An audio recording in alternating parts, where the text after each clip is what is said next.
Good morning students. Into the previous lecture we are also studied the basic terms relating to the company. We are also studied here. म्हणजे previous lectureला आपण कंपनीशी related जे काही basic terms असतील ते आपण या ठिकाणी अभ्यासलेले आहेत. त्यामध्ये या ठिकाणी डिबेंचर्स समथिंग दॅट कंट्रोलपर्यंत आपलं झालं होतं. त्यानंतर आता डिबेंचर्ससुद्धा या ठिकाणी आपलं झालेलं आहे. Then director means a director appointed to the board of a company. Director म्हणजे कोण तर director is appointed to the board of a कंपनीचं बोर्ड ऑफ डायरेक्टर्स म्हणजे त्या ठिकाणी त्या डायरेक्टरवर बोर्ड ऑफ डायरेक्टर्सवर त्या डायरेक्टरची नेमणूक करणं. म्हणजे directors means a person appointed on to the board of directors of a company. It is also called as the director. Dividends, it includes any interim dividend. That means in simple word, dividend म्हणजे काय लाभांश. म्हणजे कंपनीला मिळालेल्या नफ्यामधून काही हिस्सा company काय करते जे भागधारक असतील त्यांना या ठिकाणी देत असते. मग असा जो काय दिलेला जो काय नफ्यामधील हिस्सा असेल त्याला आपण डिव्हिडंड असं या ठिकाणी संबोधतो. The dividend includes any interim dividend. That means the dividend declared by the company whenever the company are also earn the profit and some part of the profit are also given or distributed among the shareholders, and such amount it is also called as the dividend. Then documents. The documents it include the notice, requisition order, declaration form and register, whether issued sent to keep in presence of this act under the other laws. The documents it is nothing but a paper maintained by the company. Such documents are also in the paper form as well as or in the electronic form. डॉक्युमेंटमध्ये काय येईल तर कंपनीचे notice असतील, requisition order असेल, मग purchase order, sales order, register असेल कंपनीचं, किंवा या ठिकाणी बाकीचे काही रिलेटेड डॉक्युमेंट्स असतील. These are also including in to the document as per the company act 2013. those documents, those paper which are also essential under the act kept by the company. म्हणजे त्या ठिकाणी कंपनीनं कोणते डॉक्युमेंट या ठिकाणी हे केले पाहिजेत, तयार केले पाहिजेत, बुक्स ऑफ अकाउंट तयार केले पाहिजेत, याचा या ठिकाणी आपण प्रिव्हियस लेक्चरला अभ्यास केला होता. All these are also treated as the document. Employee stock option. It means the option given to the directors, officers or employees of the company or of its holding company or subsidiary company or companies, if any, which gives such directors, officers or employees the benefit or right to purchase or to subscribe for the shares of the company at a future date at a predetermined price. Such contract it is also called as the employees stock option plan. That means predetermined प्राईसला म्हणजे त्या ठिकाणी जो director असेल, officer असेल, employ असेल, त्या एम्प्लॉयना या ठिकाणी एक प्रकारची सुविधा ऑप्शनची या ठिकाणी दिली जाते. म्हणजे त्याच्यामध्ये the shares of the company at a future date at a predetermined price. त्याचं या ठिकाणी प्रीडिटरमाइंड प्राईसला म्हणजे अगोदरच फ्युचरमधले जे काय फॉर एक्झाम्पल इन फ्युचरमध्ये. आता फ्युचर म्हणजे नेमकं काय तर या ठिकाणी प्रत्येक जी कंपनी लिस्टेड असते, फॉर एक्झाम्पल तुम्ही घ्या रिलायन्स इंडस्ट्रीज लिमिटेड असेल, रिलायन्स कंपनी असेल, त्या रिलायन्स कंपनीचं जो काही शेअर्स असेल त्या शेअरचे फ्युचर्स असतात. हे फ्युचर म्हणजे नेमकी कन्सेप्ट काय तर फॉर एक्झाम्पल समजा तुम्ही आत्ता 3800 ह्या प्राईसला रिलायन्सचा शेअर घेतला तर तुम्ही काय करू शकता, तो फ्युचरमध्ये या ठिकाणी तो काय भविष्यामध्ये तो 3900ला जाईल असं समजून ग्राह्य धरून तो या ठिकाणी विकू शकता.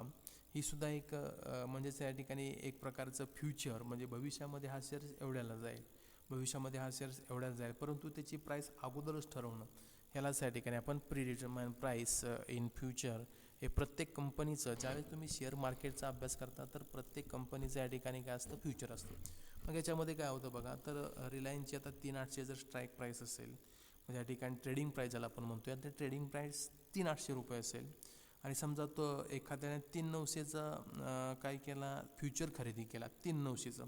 आत्ता प्राईस किती आहे 3800. मग 3900ला त्याचा जो काही प्रीमियम असेल तो प्रीमियम असेल 10 रुपये. मग 3800च्या वर जसं तो शेअर वाढत जाईल तसतसं या ठिकाणी इकडं 3900 जो काही CE असेल त्याची या ठिकाणी अमाऊंट काय होणार, वाढत जाणार आणि त्याचा बेनिफिट ज्यांनी कोणी तो खरेदी केला असेल त्याला या ठिकाणी मिळतो. म्हणजे अशा पद्धतीनं हे शेअर मार्केटमध्ये फ्युचरचे ऑप्शनसुद्धा या ठिकाणी आहेत. म्हणजे या ठिकाणी जर ती प्राईस वाढली 3,800च्या वर गेली आणि ज्यानं एखाद्यानं 3,900चा सी घेतला असेल रिलायन्सचा तर त्याला तो फायदा होईल आणि कमी झाला तर मग त्याला ते लॉस होईल. म्हणजे अशा पद्धतीनं प्रत्येक कंपन्यांचं फ्युचर ऑप्शनमध्ये या ठिकाणी त्या कंपन्या असतात. मग इथे एम्प्लॉई स्टॉक ऑप्शन प्लॅन ते सुद्धा त्याच पद्धतीनं आहे. म्हणजे it means the option given to the directors officer or employees of a company or of its holding company, subsidiary company or companies if any, which gives such directors, officers or employees the benefit or right to purchase or subscribe the shares of the company at a future date at a predetermined price. Then experts. आता experts includes engineer, a valuer, a chartered accountant, a company secretary, a cost accountant and any other person who has the power or authority to issue a certificates in pursuance of any law for the time being in force. म्हणजे या ठिकाणी expert persons it includes. Expert पर्सनमध्ये कोण येतं आहे तर as per the company act expert person it includes it may be the engineer, तो engineer असू शकतो. व्हॅल्युअर म्हणजे या ठिकाणी व्हॅल्युअर असू शकतो. त्याचबरोबर चार्टर्ड अकाउंटंट असू शकतात, कंपनी सेक्रेटरी आणि कॉस्ट अकाउंटंट हे पर्सन या ठिकाणी असू शकतात की ज्यांना या ठिकाणी काय केलेले असेल सर्टिफिकेट इश्यू करण्याची पॉवर दिली असेल, ऑथॉरिटी दिली असेल. Such persons are also including in to the experts from the point of view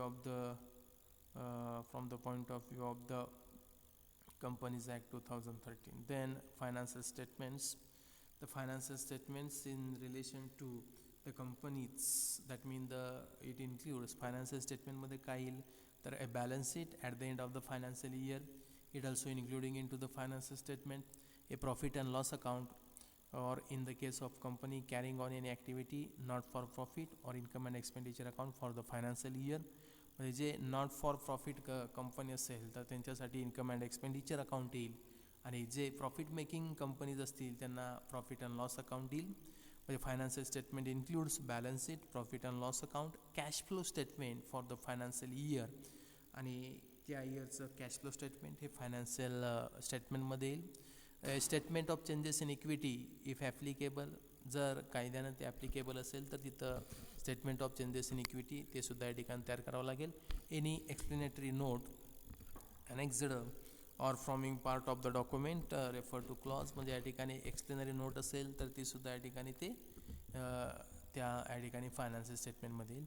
that means the financial statement with respect to one person company, small company or dormant company may not include the cash flow statement.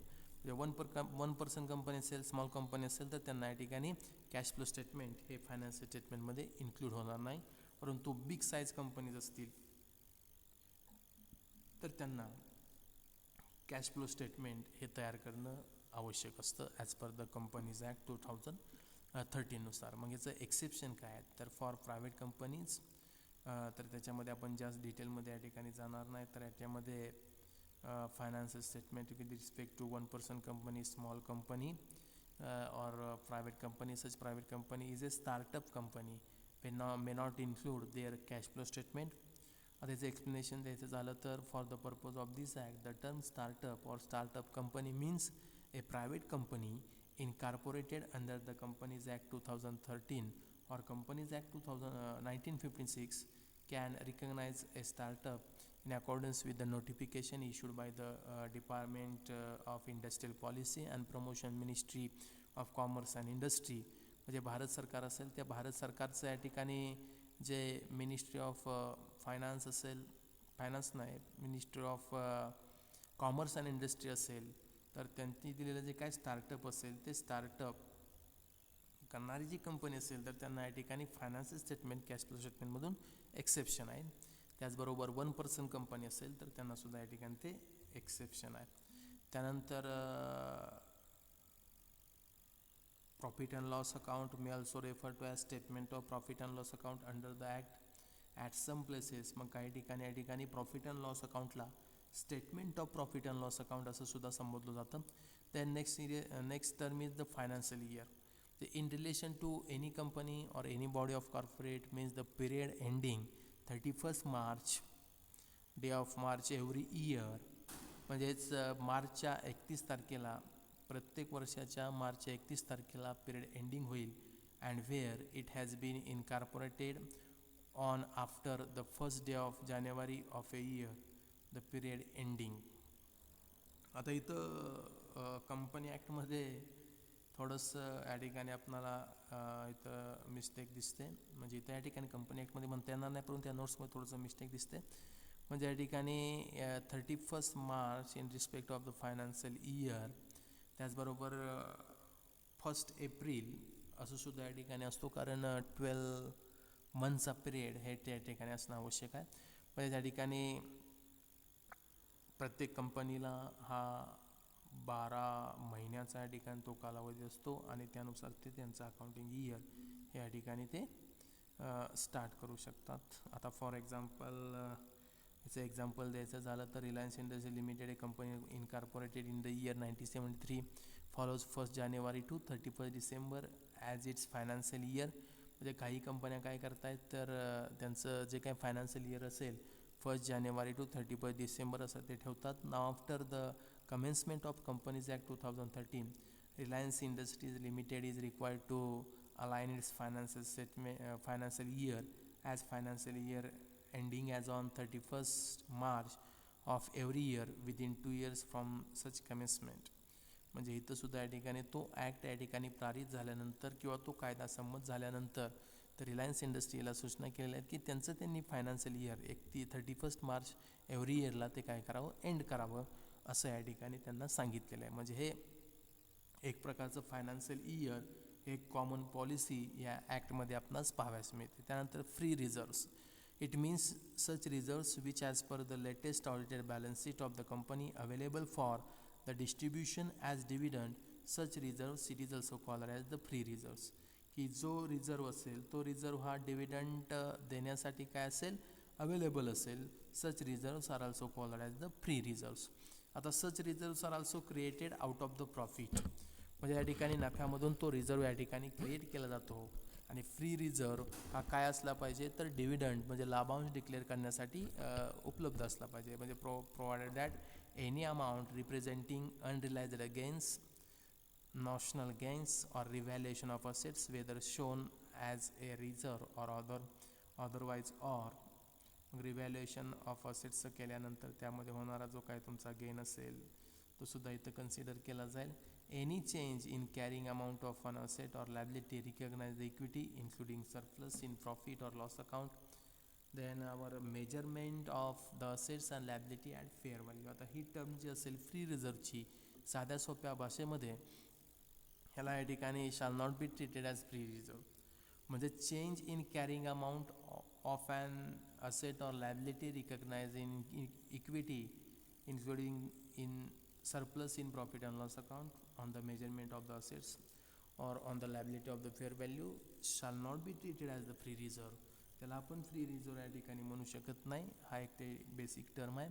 त्यानंतर gain असेल म्हणजेच unrealized gain असेल, notional किंवा revaluation of asset असेल, reserve किंवा तुमच्या या ठिकाणी असेटचं रिव्हॅल्युएशन करत असताना काही गेन झाला असेल तर तो रिझर्वमध्ये फ्री रिझर्वमध्ये इन्क्लुडिंग करू नये किंवा त्याला ट्रीट करू नये. Government company it means a company in which not less than 51% of the paid up share capital held by the central government और एनी स्टेट गव्हर्मेंट और partly bye the central government as well as the state government, one state government किंवा त्याच्यामध्ये अनेक point आहेत. म्हणजे for example 2 गव्हर्मेंटनी मिळून 51% त्या कंपनीचं जर शेअर्स होल्ड केले असतील तर ती गव्हर्मेंट कंपनी झाली as per the companies act 2013. आपण हे कंपनी ॲक्ट 2013 त्याच्यामधलं या ठिकाणी ह्या बेसिक टर्म बघतोय. म्हणजे आता एखाद्यानं विचारलं की गव्हर्मेंट कंपनी म्हणजे काय, तर आपण सांगू शकतो की whenever such companies 51% paid up share capital is held और hold by the central government as well as the state government. म्हणजे अशी कंपनी की ज्या कंपनीचे 51% शेअर्स हे सरकारनं, मग ते राज्य सरकार असेल, केंद्र सरकार असेल किंवा 2-3 राज्य सरकार असतील, त्यांनी जर होल्ड केलं असेल तर त्याला आपण गव्हर्नमेंट कंपनी म्हणू शकतो. For the purpose of this clause paid up share capital shall be constructed total voting powers, त्यामध्ये आपण काय जास्त डिटेलमध्ये जाणार नाही. त्याचं आपण एक्झाम्पल पाहूयात. म्हणजे x industry limited is a company in which 25% of the shareholding is held by the central government, 10% shareholding is held by the government of Maharashtra, and 15% shareholding is held by the central government and the government of Rajasthan. म्हणजे या ठिकाणी आपल्याला ती x industries किंवा x limited ही government company आहे किंवा नाही हे त्याचं स्टेटस ठरवावं लागेल. म्हणजे x industry limited is not a government company as there is no compliance of minimum holding of paid up share capital that is at least 51% by the central government or by any state government or governments or partly by the central governments and partly by the one or more state government. मग इथं किती येत आहेत बघा, 25 आणि 25 किती येत आहेत, 50% येत आहे. म्हणून ते या ठिकाणी काय होणार आहे, नॉट ए गव्हर्नमेंट कंपनी. तर त्याला या ठिकाणी लिमिट कुठलं आहे तर 51%, म्हणजे 25, 10, 35, 35 आणि 15, 50. म्हणजे ही सुद्धा आपल्याला टर्म लक्षात आली पाहिजे.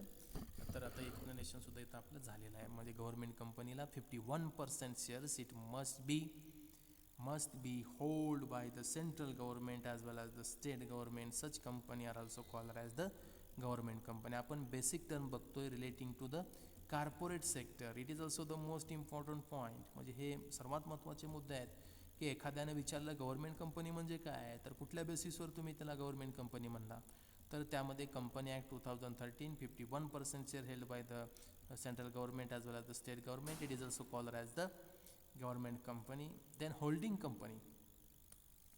होल्डिंग कंपनी म्हणजे काय, तर in relation to one or more other companies means company of which such company are subsidiary company.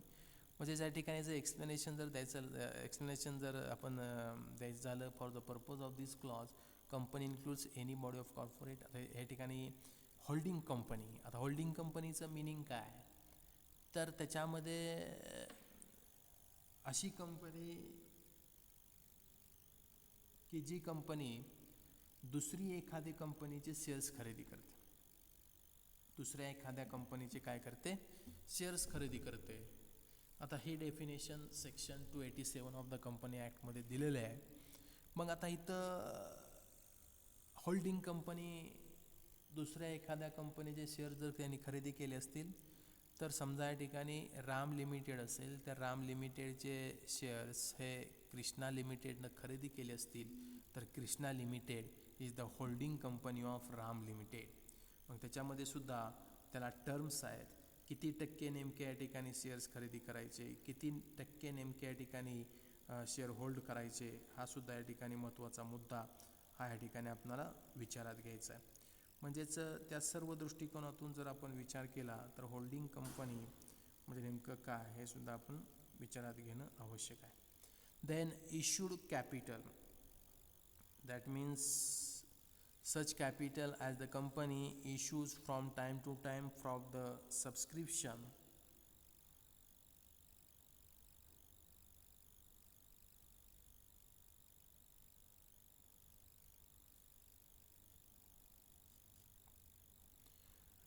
म्हणजे असे कॅपिटल की जे पब्लिकसाठी सबस्क्रिप्शनसाठी काय असेल अवेलेबल असेल. देन की मॅनेजर पर्सनमध्ये काय तर चीफ एक्झिक्युटिव्ह ऑफिसर असेल, मॅनेजिंग डायरेक्टर असेल, कंपनी सेक्रेटरी असेल, these are also including in to the key managerial person. Then whole time director असेल, चीफ फायनान्शियल ऑफिसर असेल. Then listed company. आता लिस्टेड कंपनी म्हणजे काय, it means a company which has any of its securities listed on recognised stock exchange. म्हणजेच या ठिकाणी ती listed झाली असेल, BSE म्हणजे बॉम्बे स्टॉक एक्सचेंज आणि NSE म्हणजे नॅशनल स्टॉक एक्सचेंज, ती कंपनी जर लिस्टेड झाली असेल तर त्याला आपण लिस्टेड कंपनी असं म्हणू शकतो. म्हणजे त्या पर्टिक्युलर रिकग्नाइज्ड स्टॉक एक्सचेंजमधून ते काय करू शकतात, शेअर्स त्यांचे विकू शकतात. म्हणजे अशा पद्धतीनं ते लिस्टेड कंपनी झाली. मॅनेजर, आता मॅनेजरचं तुम्हाला अर्थ माहीतच आहे, मॅनेजिंग डायरेक्टर्स ते सुद्धा या ठिकाणी तुम्हाला माहीत आहे. त्यानंतर नेक्स्ट या ठिकाणी बेसिक टर्म आहे relating to the corporate sector, म्हणजे कंपनीशी रिलेटेड जे काय लॉमध्ये दिले असतील त्याचा या ठिकाणी आपण अभ्यास करतोय. आता मेंबर वगैरे वगैरे वगैरे तो या ठिकाणी आपण बघूयात. मेमोरंडम म्हणजे काय, नेटवर्थ, कंपनीचं नेटवर्थ म्हणजे काय हा एक महत्त्वाचा मुद्दा आहे. It mean the aggregate value of paid up share capital and all the reserves created out of the profit, securities premium account and debit or credit balance of profit and loss account after deducting the aggregate value of the accumulated losses, deferred expenditure and miscellaneous expenditure not write off as per the audited balance sheet but does not included into the reserve created out of the revaluation of assets. आता याचा अर्थ काय तर net worth काढत असताना नेटवर्थमध्ये प्रामुख्यानं त्या कंपनीचं aggregate value of paid up share capital येईल. त्यानंतर त्यात रिझर्व्ह अँड सरप्लसमध्ये जे रिझर्व्ह आउट ऑफ द प्रॉफिटमधून क्रिएट केले असतील ते येईल. सिक्युरिटीज प्रीमियम अकाउंट येईल आणि प्रॉफिट अँड लॉस अकाउंटचा डेबिट किंवा क्रेडिट बॅलन्स येईल. आणि त्यानंतर after deducting aggregate value accumulated losses, मग त्याचे अक्युमुलेटेड लॉसेस त्यामधून लेस केले जातील.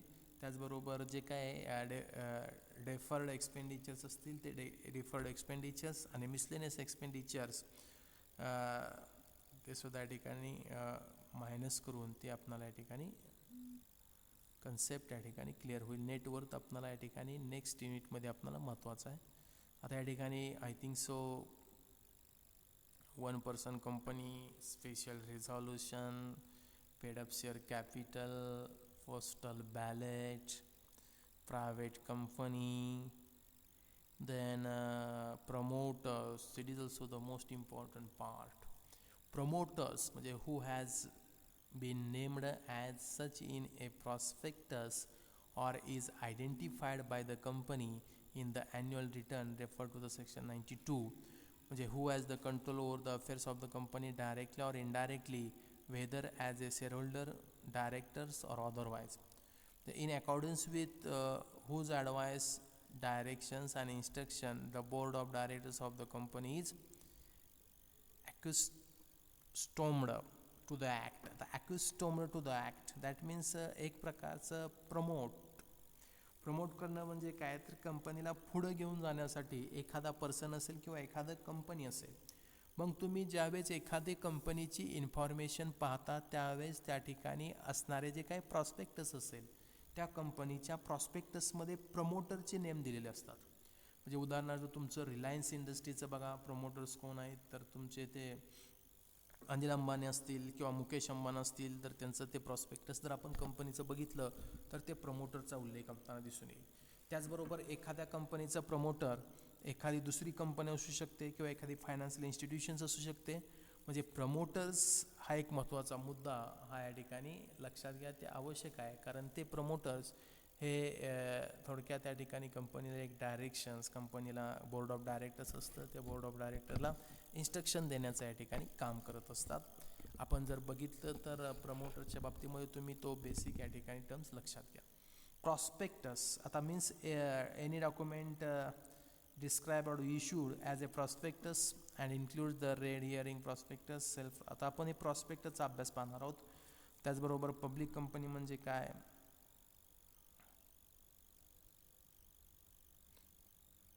आता इथं आपण त्याचं एक्सप्लेनेशन घेऊयात. Public limited company,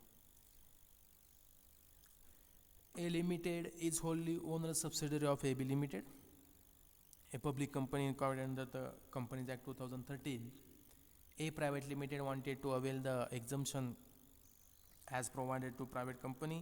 In this case, A Limited is subsidiary of AB Limited, which is a public company. Therefore, A Private Limited will be deemed to be a public company and will be not allowed to avail the exemptions provided to a private company. म्हणजे जर या ठिकाणी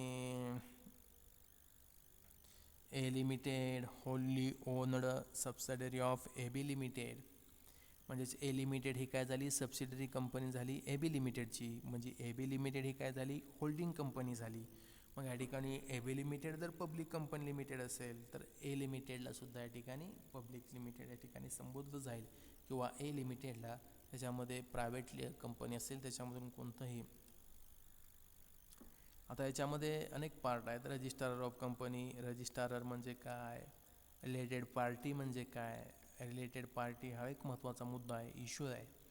त्याचबरोबर body of corporate म्हणजे काय, त्याचबरोबर body of corporate, त्याचबरोबर तुमचं रिलेटिव्ज, रेम्युनरेशन, शेअर म्हणजे काय, स्मॉल कंपनी म्हणजे काय, amounts of various share capital small कंपनीच्या बाबतीमध्ये किती असावं, सबसिडरी कंपनी म्हणजे काय,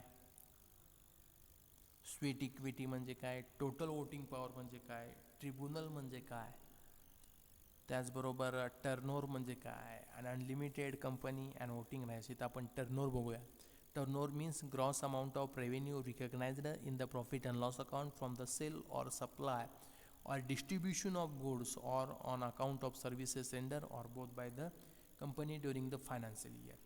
म्हणजे इथं सेल शब्द महत्त्वाचा आहे. Sale, supply, distribution of goods as well as rendering the services by the company during the financial year, and such revenue, it is also called as the turnover of the company. The turnover, it is not a profit. हा एक सर्वात महत्त्वाचा मुद्दा लक्षात घ्या. Turnover म्हणजे हा काय प्रॉफिट नाही, कारण त्या टर्नओव्हरमधून आपल्याला एक्सपेन्सेस मायनस केल्यानंतर प्रॉफिट मिळेल. टर्नओव्हर म्हणजे काय तर सप्लाय ऑफ तुमचं ते सेल ऑफ गुड्स असेल, सप्लाय डिस्ट्रीब्युशन ऑफ, यानंतर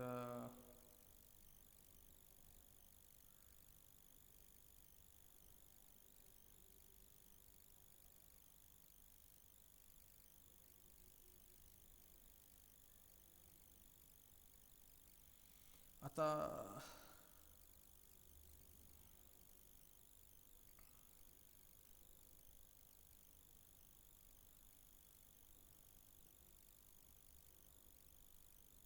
त्यानंतर महत्त्वाचे जे काही टर्म्स असतील त्या महत्त्वाच्या टर्म्स या ठिकाणी आपल्याला लक्षात घ्यायचे.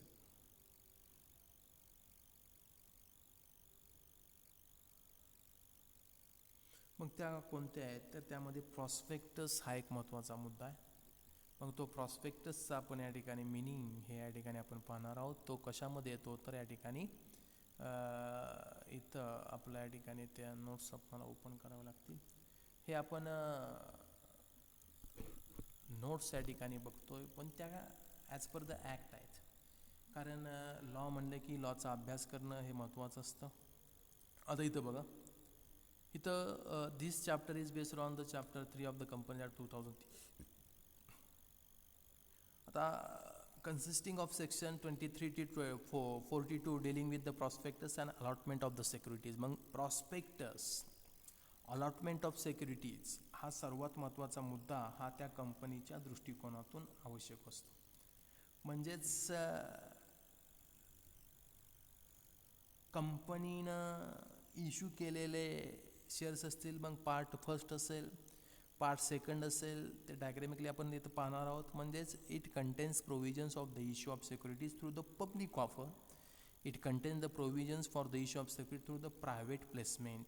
Public offer and private placement हे एक महत्त्वाचा मुद्दा आहे.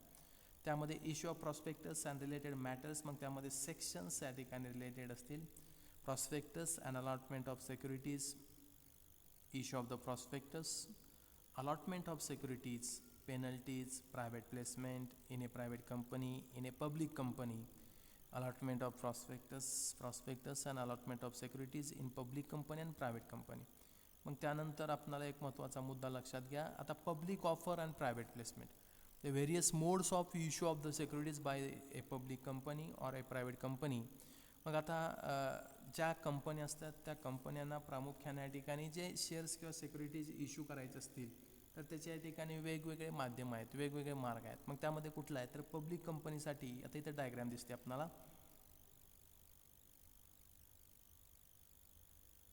मग इथं प्रॉस्पेक्टस ऑब्लिक पब्लिक ऑफर, त्यामध्ये IPO initial public offer, FPO follow public offer आणि OFS त्याचबरोबर पब्लिक कंपनीला प्रायव्हेट प्लेसमेंट आहे, राईट इश्यू आहे, बोनस इश्यू आहे. त्याचबरोबर प्रायव्हेट कंपनीला प्रायव्हेट प्लेसमेंट आहे, राईट इश्यू आणि बोनस शेअर हे या ठिकाणी उपलब्ध आहेत. इश्यू ऑफ द सिक्युरिटीज म्हणजे issue of the securities by the public company, issue of the securities by the private company, त्याचा या ठिकाणी आपण इथं अभ्यास करणार आहोत. मग पब्लिक कंपनी म्हणजे as per the section 23(1) A public company may issue the security to public through the prospectus, comply with the provisions of this act, through the private placement by complying with the provisions of the part 2nd, and through the right issue or bonus issue in accordance with the provisions. म्हणजे ज्या ठिकाणी public company असेल त्या ठिकाणी through the prospectus public offer या ठिकाणी किंवा shares ते पब्लिकसाठी ऑफर करू शकते. Through the private placement and through the bonus and right issue of the shares ते आपण पॉईंट पुढं पाहणार आहोत. त्याचबरोबर section 23(2) a private company may issue their securities म्हणजे त्यामध्ये डिबेंचर आलं, प्रेफरन्स शेअर्स आले, इक्विटी शेअर्स आले. मग ते त्यांचे सिक्युरिटीज, मग त्यांचे डिबेंचर्स असतील, इक्विटी शेअर्स असतील, प्रेफरन्स शेअर्स असतील, ते कसे इश्यू करू शकतात by the way of right issue or bonus of the shares in accordance with the provisions of this act, through the private placement by complying with the provisions, and also by the way of public offer includes the initial public offer IPO, further public offer FPO of securities to the public by the company, or an offer for sale of securities to the public by existing shareholders through its issue of the prospectus. Meaning of the securities, आता securities मध्ये काय येतं तर as per the section 281 term securities includes, त्याच्यामध्ये काय काय येतं तर shares, scrips, stocks, bonds, debenture stock or other marketable securities of like nature in any incorporated company or body of the corporate. Body of the corporate म्हणजे जे तुम्हाला आता काल सांगितलेलं आहे. त्याचबरोबर तर derivatives, units of any other instrument issued by the collectively, it is also called as the securities. Securities मध्ये काय तर share, script, stocks, bond, debentures हे all these are also including in to the securities. त्यानंतर इथं महत्त्वाचा मुद्दा येतो securities मध्ये रिमूव्हल ऑफ द डाऊट जर आपल्याला काढायचं असेल तर it is hereby clear that securities shall not include any unit linked insurance policy or scripts, any instrument unit म्हणजे कोणतंही इन्शुरन्स पॉलिसीशी रिलेटेड जे काय स्क्रिप्ट्स असतील तर ते या ठिकाणी सेक्युरिटीजमध्ये येणार नाहीत. गव्हर्मेंट सिक्युरिटीज असतात, गव्हर्मेंटचे बॉन्ड्स असतात, अँड बाकी या ठिकाणी तुम्हाला ते माहीतच आहे. आता public offer including IPO, FPO, OFS, offer for sale of securities, OFS म्हणतो आपण त्याला. Public company the provisions of section 23 कशाशी रिलेटेड आहे तर पब्लिक कंपनी ते पब्लिक ऑफर मग including IPO, FPO, OFS. Private company तर नो म्हटलेलं आहे, त्याचं काहीतरी रिझन असेल. प्रायव्हेट प्लेसमेंट दोन्ही कंपनी करू शकतात. Right of bonus or bonus issue of the shares ते दोन्ही कंपनी करू शकता. Compliance with SEBI's rules and regulation. Listed company for any proposed company, they must be completed the compliance of the SEBI's. Private company जर listed नसेल तर तो compliance असेल तो SEBI's rules and regulation. आता prospectus, what is mean by the prospectus? It is also the most important terms we are also studied here.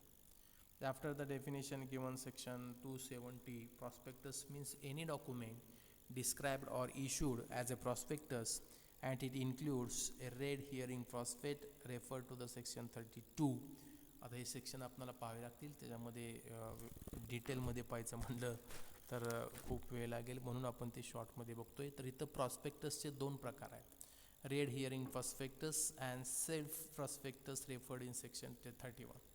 आता इथं आपणाला नोटीस असतील, सर्क्युलर असेल, ॲडव्हर्टाइजमेंट असेल, other documents inviting the offer from the public for the subscriptions or purchase of any securities of a company.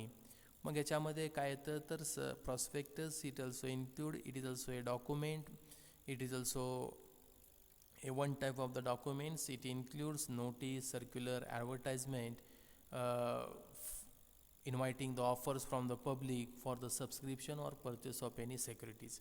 The prospectus is any document described or issued as a prospectus, and thus any document which is described as a prospectus or issued as a prospectus is to call as the prospectus. जे prospectus म्हणजे काय तर हे एक प्रकारचं document आहे की ज्याच्यामध्ये ॲडव्हर्टाइजमेंट, नोटीस, सर्क्युलर याचा या ठिकाणी उल्लेख असतो. हे prospectus shall include a red herring prospectus or shelf prospectus. Prospectus दोन प्रकारचे असू शकतात. A prospectus shall also includes any notice, circular, advertisement or other documents with intent to invites offer from the public for the subscription of any security or purchase the security of the companies or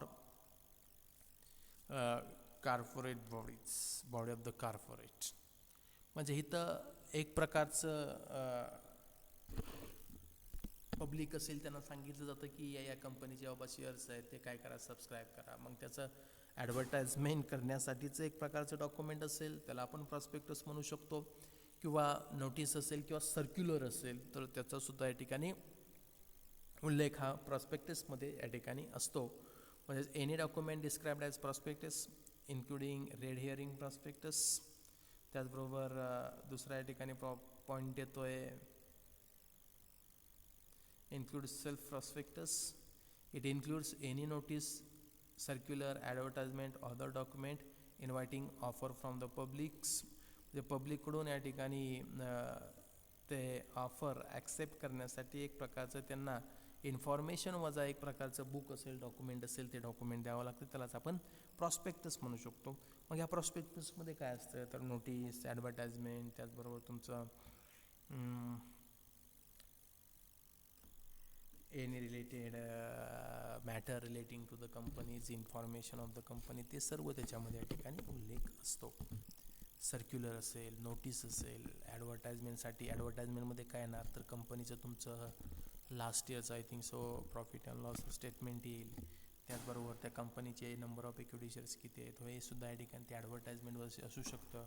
कंपनीचं असणारं जे काय turnover असेल, कंपनीचं असणारं जे काय sector असेल, कंपनीचा असणारा प्रोग्रेस असेल, कंपनी घेत असलेले निर्णय असेल, डिव्हिडंडचा निर्णय असेल, एम्प्लॉई संबंधीचे निर्णय असेल, all these information are also including into the prospectus of the company. Then prospectus to be dated and signed to state specified information. हे काय आपल्या डिटेलमध्ये आपण काय पाहणार नाहोत. आपण या ठिकाणी ते नेक्स्ट लेक्चरला या ठिकाणी बघूयात. आता प्रॉस्पेक्टस झाल्यानंतर नेक्स्ट टर्म या ठिकाणी ज्यावेळेस कंपनी असेल त्या कंपनीला शेअर्स इश्यू करायचे असतात. ते शेअर्स या ठिकाणी पब्लिकसाठी ती कंपनी इश्यू करू शकते. त्याचबरोबर प्रायव्हेट प्लेसमेंट थ्रूसुद्धा कंपनी काय करू शकते ते शेअर्स या ठिकाणी इश्यू करू शकते. आता या ठिकाणी कंटेंट्स ऑफ प्रॉस्पेक्टस, त्या प्रॉस्पेक्टसमध्ये काय काय असतं तर ते कोणकोणते कंटेंट असतात तर त्यामध्ये डेट ऑफ पब्लिकेशन असेल, सायनरी डायरेक्टर्स प्रपोज्ड अटॉर्नरी असेल, इन्फॉर्मेशन असेल, रिपोर्ट्स असतील, एक्सपर्ट रिपोर्ट असतील, नॉट एंगेज्ड इन फॉर्मेशन असेल, रिटर्न कन्सेंट असेल, त्यामध्ये कवर पेज असेल, a copy of delivered to ROC असेल, रजिस्टर ऑफ कंपनी असेल, list of document submitted to ROC असेल. मग या ठिकाणी रजिस्टर ऑफ कंपनी रजिस्ट्रारला जे काही सबमिट केलेलं डॉक्युमेंट असेल त्याची लिस्ट असेल, copy of delivery to ROC म्हणजे कंपनीला मान्यता दिलेल्याची एक प्रकारची प्रतसुद्धा तिथं प्रॉस्पेक्टसमध्ये कवर पेजमध्ये असणं आवश्यक आहे. आणि जे काही डायरेक्टर्स असतील त्याचं अटॉर्नरी असेल, हे सर्व मुद्दे लिगल पॉईंट ऑफ व्ह्यूनं आवश्यक असतात. देन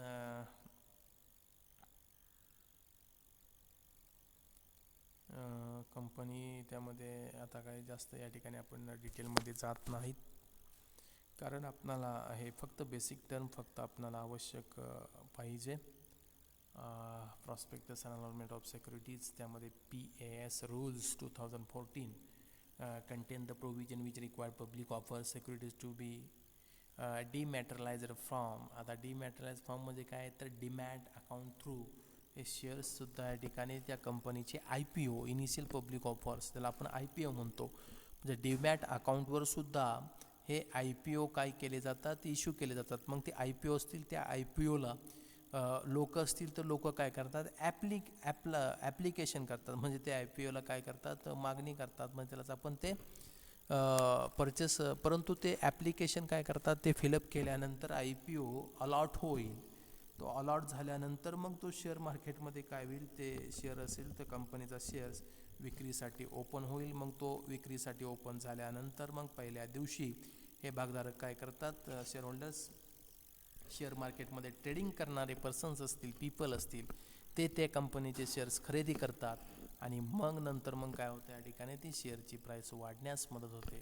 म्हणजे अशा पद्धतीनं हे या ठिकाणी आय पी ओ आत्ताच्या इलेक्ट्रॉनिक फॉर्ममध्ये सुद्धा या ठिकाणी, म्हणजे आपण जर बघितलं तर शेअर मार्केटमध्ये अनेक कंपन्यांचे आय पी ओ असतील, ते आय पी ओ बाजारामध्ये येतात. मग त्यांना ती कंपनी असेल, ती कंपनी सेबीकडे लिस्टेड व्हावं लागतं. लिस्टेड झाल्यानंतर त्यांचं प्रॉस्पेक्टस म्हणजे रिक्वायरमेंट ऑफ द डॉक्युमेंट्स ते फायनलायझेशन केल्यानंतर मग नंतर या ठिकाणी तुम्हाला ते आय पी ओ असतील, ते आय पी ओ या ठिकाणी इश्यू करता येऊ शकतात. म्हणजे हे झालं महत्त्वाचा मुद्दा. म्हणजे अशा पद्धतीनं प्रॉस्पेक्टस असतील, आय पी ओ असतील, म्हणजे आजच्या जमान्यामध्ये हे शेअर्सचे ट्रेडिंग कुठून चालतं, तर त्यासाठी डीमॅट अकाउंट हे सर्वात महत्त्वाचं आहे. Demat is most important document which are also helps in to the share trading. Share ट्रेडिंगमध्ये आपल्याला डीमॅट अकाउंट हे असणं आवश्यक आहे. आता हे सर्व झाल्यानंतर आपण नेक्स्ट लेक्चरला प्रॉस्पेक्टस डिटेलमध्ये या ठिकाणी जास्त नाही, परंतु हे सर्व डिटेलमध्ये आहे, परंतु आपण टेंटेटिव्ह फक्त पॉईंट या ठिकाणी पाहिलेला आहे. आता ऑब्जेक्ट ॲडव्हर्टाइजमेंट प्रॉस्पेक्टमध्ये काय येतं, self prospect and trading prospect किंवा ॲव्हरेज प्रॉस्पेक्ट म्हणजे नेमकं काय आहे, तर या ठिकाणी त्याचासुद्धा आपण अभ्यास करणार आहोत, की जेणेकरून तुम्हाला या ठिकाणी काय होईल, की सर्वच्या सर्व इन्फॉर्मेशन या ठिकाणी मिळेल. म्हणजे सिलॅबसनुसार जर आपण गेलो तर या ठिकाणी आपण वास्ट इन डिटेलमध्ये या ठिकाणी कॉर्पोरेट सेक्टरचा अभ्यास करतो आहे. कारण काय, तर ह्या कॉर्पोरेट सेक्टरमध्ये अशा अनेक टर्म्स आहेत की जे आपल्याला सांगितल्या तर माहीत होतील, जर सांगितलं नाही तर या ठिकाणी माहीत होणार नाही. त्यासाठी हे आपण थेरॉटिकल पॉईंट ऑफ व्ह्यूने या ठिकाणी बघतोय. म्हणजेच आपण एक्झाम्पल वगैरे आपले झालेले आहेत. म्हणजे ज्यावेळेस आपण इश्यू ऑफ शेअर्स बघतो तर त्यावेळेस इश्यू ऑफ शेअर्समध्ये काय आहे, प्रॉस्पेक्टस म्हणजे नेमकं काय, ते कुठं इश्यू केलं जातं, त्यानंतर सेक्युरिटीज म्हणजे नेमकं काय, हे सुद्धा पाहणं महत्त्वाचं असतं. त्याचबरोबर हे सर्व आपण या ठिकाणी पाहणार आहोत इन डिटेलमध्ये. मग आपण या ठिकाणी प्रॉस्पेक्टसचा अभ्यास केला, म्हणजे काय टाईप्स ऑफ प्रॉस्पेक्टस असतील ते सुद्धा पाहणार आहोत. आपण नेक्स्ट लेक्चरला ते बेसिक टर्म पाहणार आहोत. Thank you very much.